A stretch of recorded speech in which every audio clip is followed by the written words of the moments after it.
குருகுலத்தில் குரு சீடர்களுக்கு பாடம் நடத்தி முடித்ததும், பாடத்தில் சந்தேகம் இருந்தால் கேட்கலாம் என்றார்.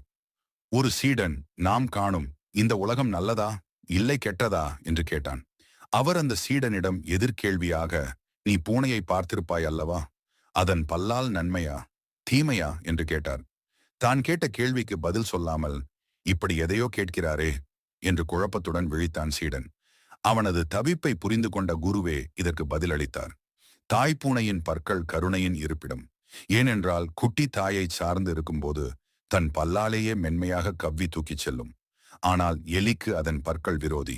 இதுதான் உன் கேள்விக்கும் பதில். எதுவுமே நல்லதுதான், அதே நேரம் எதுவுமே கெட்டதுதான்.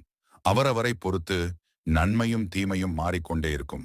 அதுபோல உலகம் என்பது நாம் நடந்து கொள்வதை பொறுத்து நல்லதாகவும் கெட்டதாகவும் காட்சியளிக்கும் என்றார்.